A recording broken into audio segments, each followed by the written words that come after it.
Liquor కేసులో ED కస్టడీలో ఉన్న ఢిల్లీ సీఎం కేజ్రీవాల్ ప్రస్తుతం జైలు నుంచే పాలన సాగిస్తున్నారు. దేశ రాజధానిలో నీటి సరఫరాకు సంబంధించి అధికారులకు ఆదేశాలు జారీ చేశారు. అలాగే మంత్రి అతిషికి ఓ నోట్ను పంపారు. మరోవైపు ఢిల్లీ సీఎం అరవింద్ కేజ్రీవాల్ అరెస్టుపై ఆప్ నిరసనలకు పిలుపునిచ్చింది. షాహిద్ పార్క్ నుంచి ర్యాలీలకు ప్లాన్ చేసింది. దీంతో ఢిల్లీలో భద్రతను పెంచారు పోలీసులు. ఇక కేజ్రీవాల్ కు ఈ నెల 28 వరకు ఈడీ కస్టడీ విధించడంతో లిక్కర్ స్కామ్ కేసులో విచారించనున్నారు. లిక్కర్ కేసులో కవిత అరెస్టు నేపథ్యంలో ఆమె స్వస్థలం నిజామాబాద్పై ఈడీ అధికారులు దృష్టి పెట్టారు. కవిత ఆస్తుల వ్యవహారాలపై సెంట్రల్ ఇంటెలిజెన్స్ వర్గాలు ఆరా తీస్తున్నట్లు సమాచారం. కవిత భర్త అనిల్ వ్యాపార లావాదేవీలతో పాటు సన్నిహితంగా ఉండే వారి వివరాలు సేకరిస్తున్నారు. ఆస్తుల బినామీలు ఎవరైనా ఉన్నారా అనే కోణంలోనూ విచారణ చేస్తున్నారు. వివరాల సేకరణ తర్వాత ఏ క్షణమైన ఈడీ అధికారులు నిజామాబాద్కు వచ్చే ఛాన్స్ ఉంది. విశాఖలో బట్టబయలైన డ్రగ్స్ రాకెట్ కేసులో రోజుకో మలుపు తిరుగుతోంది. ఈ డ్రై ఈస్ట్ లో కొకైన్, హెరాయిన్, ఓపియం, కొడైన్, మెథిక్విలాన్ మొదలైన డ్రగ్స్ అవశేషాలు బయటబయలయ్యాయి. సంధ్య ఆక్వా పాత్ర ఇంకా ఎవరెవరి పాత్ర ఎంత ఉందన్న దానిపై సిబిఐ ఆరా తీస్తోంది. ఈ డ్రై ఈస్ట్ లోకి డ్రగ్స్ ఎలా వచ్చాయన్న అంశంపై ఇప్పటికే సంధ్య ఆక్వా సంస్థ యజమానుల్ని సిబిఐ అధికారులు ప్రశ్నించారు. మరోవైపు విశాఖలో ఫీడ్ యూనిట్ లేకపోయినా ఇక్కడకు డ్రై ఈస్ట్ తీసుకురావడంపై సిబిఐ అనుమానాలు వ్యక్తం చేస్తోంది. పవన్ కళ్యాణ్ పిఠాపురం నుంచి పోటీ చేయనున్న నేపథ్యంలో గాజువాక ఓటర్లు వైజాగ్ స్టీల్ ప్లాంట్ ఉద్యోగులు పిఠాపురం ప్రజలకు వినూత్న విజ్ఞప్తి చేశారు. ఆయనకు ఓటు వేయొద్దని లేఖలు రాశారు. పవన్ కళ్యాణ్ 2019 ఎన్నికల్లో గాజువాక నియోజకవర్గం నుంచి పోటీ చేసి ఓడిపోయిన తర్వాత ఒక్కరోజు కూడా నియోజకవర్గాన్ని పట్టించుకోలేదని, ప్రజల కోసం ఏనాడు ఆలోచించలేదన్నారు. కరోనా వంటి సందర్భంలో కూడా పవన్ కళ్యాణ్ ఆయనకు ఓట్లు వేసినా ప్రజలను పట్టించుకోలేదని, అలాంటి పవన్ కళ్యాణ్ ను పిఠాపురం ప్రజలు చిత్తుచిత్తుగా ఓడించాలని కోరారు.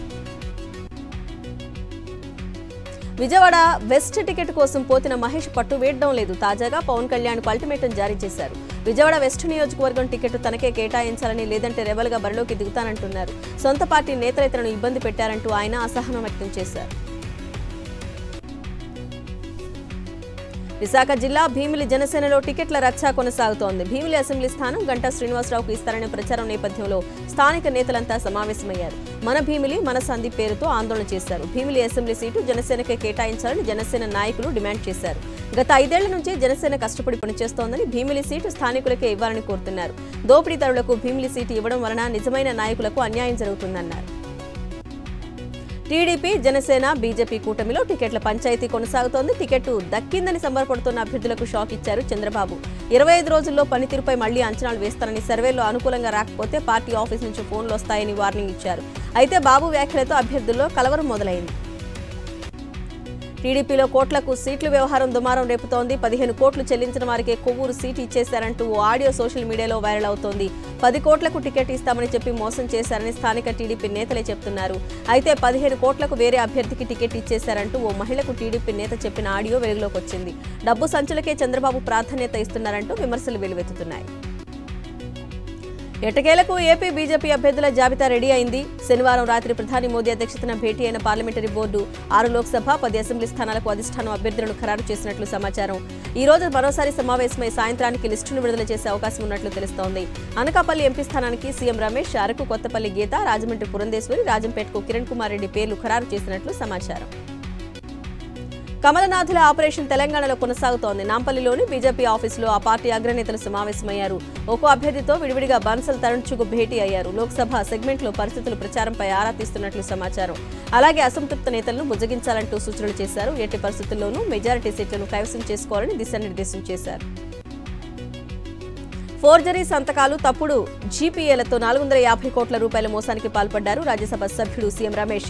రిత్విక్ స్వాతి అనే బోగస్ కంపెనీ పేరిట ఉత్తరాఖండ్ వరకు ఈ మోసాలు విస్తరించినట్లు ప్రముఖ సినీ నటుడు తొట్టెంపుడి వేణు, కేంద్ర మాజీ మంత్రి కావూరి సాంబశివరావు కుమారుడు కావూరి భాస్కర్రావు ఇచ్చిన ఫిర్యాదు మేరకు పోలీసులు కేసు నమోదు చేశారు.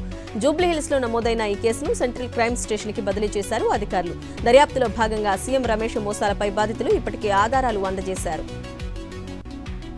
మాజీ మంత్రి బండారు సత్యనారాయణ అస్వస్థతకు గురయ్యారు. దీంతో వెంటనే స్పందించిన కుటుంబ సభ్యులు దగ్గరలో ఉన్న ఆయుష్మాన్ ఆసుపత్రికి తరలించారు. చంద్రబాబు చేసిన మోసంతో బండారు సత్యనారాయణ తీవ్ర మనస్తాపానికి గురయ్యారు. బండారుకు సీట్ ఇవ్వకుండా ఆయన్ని అవమానించడంతో తీవ్ర మనోవేదనకు బండారు గురయ్యారు. ఫోన్ ట్యాపింగ్ కేసులో కీలక మలుపు చోటు చేసుకుంది. ఎస్ఐబీ మాజీ చీఫ్ ప్రభాకర్ రావుపై లుకౌట్ నోటీసులు జారీ చేశారు. ఫోన్ ట్యాపింగ్ వ్యవహారం తెరపైకి రాగానే ప్రభాకర్ రావు అమెరికా వెళ్లిపోయారు. ప్రభాకర్ రావు ఆదేశాలతోనే ప్రణీత్ రావు ఫోన్ ట్యాపింగ్ కు పాల్పడినట్లు గుర్తించారు. మరోవైపు ప్రణీత్ రావుకి సహకరించిన ఏఎస్పీలు భుజంగరావు, తిరుపతన్నలకు 2 వారాల పాటు రిమాండ్ విధించింది కోర్టు. మరోవైపు ప్రణీత్ రావు కస్టడీ ముగియటంతో ఇవాళ కోర్టులో హాజరుపరిచారు. ఆయన కూడా 4 రోజుల రిమాండ్ విధించింది. ఇంటెలిజెన్స్ వ్యవస్థను సర్వనాశనం చేసిన వ్యక్తి చంద్రబాబేనంటూ ఫైర్ అయ్యారు మాజీ మంత్రి వెల్లంపల్లి శ్రీనివాస్. పవన్ కళ్యాణ్ అసలు రాజకీయ నాయకుడే కాదన్నారు. 10 చోట్ల పోటీ చేసి పురంధేశ్వరిపై నిఘా పెట్టాల్సిన అవసరం తమకు లేదన్నారు. ఏదైనా నిజాయితీగానే రాజకీయాలు చేస్తామన్నారు వెల్లంపల్లి. తూర్పుగోదావరి జిల్లాలో హార్ట్ పేషెంట్ కోసం గ్రీన్ ఛానల్ ఏర్పాటు చేశారు. రాజమండ్రి ఎయిర్పోర్ట్ నుంచి గ్రీన్ ఛానల్ ద్వారా హార్ట్ పేషెంట్ ను తరలించారు. కాకినాడ నుంచి సముద్రంలో 25 నాటికల్ మైళ్ల దూరంలో స్టిర్లింగ్ నర్మదా 5 ఆఫ్ షోర్ లో పనిచేస్తున్న ప్రతాప్ సింగ్ కు గుండెపోటు వచ్చింది. దీంతో సమాచారం తెలుసుకున్న వెంటనే కాకినాడ సముద్రం నుంచి హెలికాప్టర్ ద్వారా రాజమండ్రి ఎయిర్పోర్ట్ కు పేషెంట్ ను తరలించారు. అక్కడి నుంచి గ్రీన్ ఛానల్ ద్వారా రాజానగరం దివాన్ చెరువు హైవే మీదుగా కిమ్స్ బోలినేనికి తీసుకెళ్లారు. హార్ట్ పేషెంట్ ప్రతాప్ సింగ్ ఆరోగ్యం నిలకడగా ఉన్నట్లు వైద్యులు తెలిపారు. విజయవాడ వైఎస్ఆర్సీపీలో చేరికల పర్వం కొనసాగుతోంది. తూర్పు నియోజకవర్గం అభ్యర్థి దేవినేని అవినాష్ సమక్షంలో కృష్ణలంకకు చెందిన టీడీపీ, జనసేన కార్యకర్తలు చేరిపోయారు.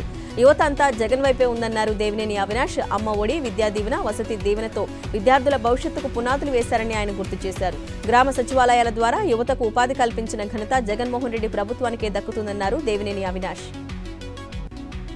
అనంతపురం జిల్లాలో ఇంటింటా వైఎస్ఆర్సీపీ ప్రచారం కొనసాగుతోంది. రాయదుర్గంలో ఎమ్మెల్యే అభ్యర్థి మెట్టు గోవింద్ రెడ్డికి ప్రజలు బ్రహ్మరథం పలికారు. పేదల తలరాతల్ని మార్చిన జగన్మోహన్ రెడ్డిని మరోసారి గెలిపించుకోవాలని ఆయన కోరారు. ఫ్యాన్ గుర్తుకు ఓటు వేసి ఎమ్మెల్యే, ఎంపీ అభ్యర్థులను అత్యధిక మెజారిటీతో గెలిపించాలన్నారు.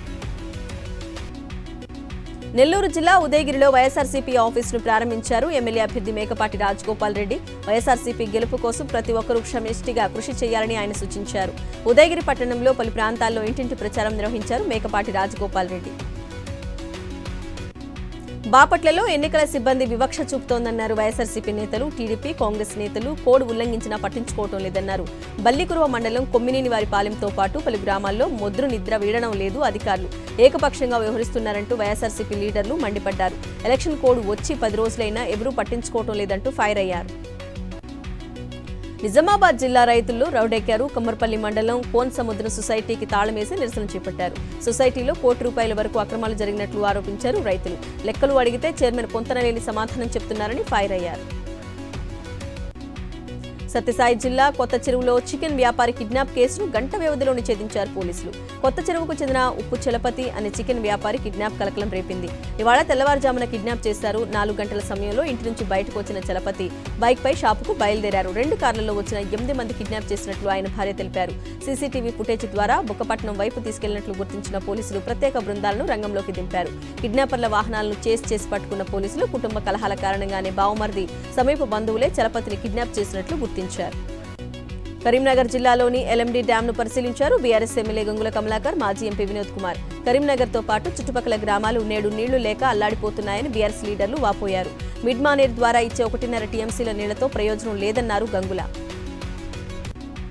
నారాయణపేట జిల్లా మాగునూరులో పత్తి పంట బుగ్గిపాలైంది. కరెంటు షార్ట్ సర్క్యూట్ వల్ల బశ్వేశ్వర్ కాటన్ జిన్నింగ్ మిల్లో నిల్వ ఉన్న పత్తి దగ్ధమైంది. సమాచారం అందిన వెంటనే అగ్నిమాపక సిబ్బంది రంగంలోకి దిగారు. సకాలంలో మంటలు ఆర్పడంతో భారీ నష్టం తగ్గింది. రంగారెడ్డి జిల్లా కోకాపేటలో డీజిల్ స్మగ్లర్లు పట్టుబడ్డారు. 15 లక్షల విలువ చేసే 15,000 లీటర్ల డీజిల్ ను సీజ్ చేసింది శంషాబాద్ ఎస్ఓటీ టీం. కర్ణాటక నుండి హైదరాబాద్ కు డీజిల్ స్మగ్లింగ్ చేస్తున్నట్లు సమాచారం. 6 కేటుగాళ్లను పోలీసులు అదుపులోకి తీసుకున్నారు. పరారీలో ఉన్న 4 కోసం పోలీసులు గాలిస్తున్నారు.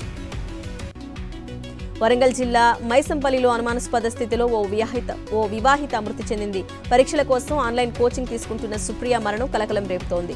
ఆమె ముఖంపై దిండుతో నొక్కినట్లు ఆనవాళ్లు గుర్తించారు పోలీసులు. శరీరంపై గాయాలున్నాయి. మెడలోని బంగారు గొలుసు, చెవుల కమ్మలు లేవు. దీంతో అత్యాచారం చేసి హతమార్చాడా లేక చోరీ చేసి హత్య చేశాడా అన్నది మిస్టరీగా మారింది. ఘటనా స్థలాన్ని నర్సంపేట ఏసీపీ కిరణ్ కుమార్ పరిశీలించి దర్యాప్తు చేస్తున్నారు. దక్షిణ అయోధ్య భద్రాచల రాములోరి కళ్యాణ వేడుకకు ఏర్పాట్లు జరుగుతున్నాయి. గోటితో ఒలిచిన తలంబ్రాలను తీసుకొచ్చారు. చెర్లలోని శ్రీ సీతారామ లక్ష్మణ భక్తాంజనేయ స్వామివారి ఆలయంలో ప్రత్యేక పూజలు నిర్వహించారు. అనంతరం రామభక్తులు గోటితో ఒలిచిన తలంబ్రాలను తీసుకుని కాలినడకన భద్రాచలం బయలుదేరారు. ఏపీ వైద్య ఆరోగ్య శాఖ డైరెక్టర్ కీలక నిర్ణయం తీసుకుంది. లైంగిక వేధింపులు ఎదుర్కొంటున్న కేజీహెచ్ వైద్యుడు భవానీ శంకర్ ను సస్పెండ్ చేసింది. డిఎంఈ డాక్టర్ నరసింహం ఉత్తర్వులు జారీ చేశారు. పశ్చిమ గోదావరి జిల్లా భీమవరం పట్టణంలో జనసేన నుంచి వైఎస్ఆర్సీపీలోకి భారీగా చేరికలొచ్చాయి. మాజీ ఎమ్మెల్యే పులపర్తి అంజిబాబుతో పాటు సుమారు 50 మంది జనసేన నాయకులు ఎమ్మెల్యే గ్రంథి శ్రీనివాస్ సమక్షంలో వైఎస్ఆర్సీపీలోకి చేరారు. వారికి కండువా కప్పి పార్టీలోకి సాదరంగా ఆహ్వానించారు ఎమ్మెల్యే. పశ్చిమ గోదావరి జిల్లా ఆచంట మండలంలో వైఎస్ఆర్సీపీ ఎమ్మెల్యే అభ్యర్థి చెరుకువాడ శ్రీరంగనాథరాజు ఎన్నికల ప్రచారం నిర్వహించారు.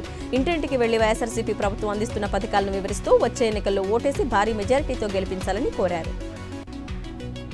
నెల్లూరు జిల్లా కలువాయి మండలం కుల్లూరు ప్రభుత్వ జూనియర్ కాలేజీలో డాక్టర్ బిందు మీనన్ ఫౌండేషన్ ఆధ్వర్యంలో ఉచిత వైద్య శిబిరం ఏర్పాటు చేశారు. రోగుల్ని పరీక్షించి అవసరమైన వారికి ఉచితంగా మందులు పంపిణీ చేశారు. మూర్ఛ, పక్షవాతం, కీళ్ల నొప్పులు మొదలైన వ్యాధులు ఉన్న వారిని పరీక్షించి మందులు అందజేశారు. తిరుమల శ్రీవారిని హాస్య నటుడు బ్రహ్మానందం దర్శించుకున్నారు. కుటుంబ సభ్యులతో కలిసి మొక్కులు చెల్లించుకున్నారు. దర్శనానంతరం రంగనాయకుల మండపంలో వేద పండితులు ఆశీర్వదించారు. కాసేపు మీడియాను ఆట పట్టించారు బ్రహ్మానందం.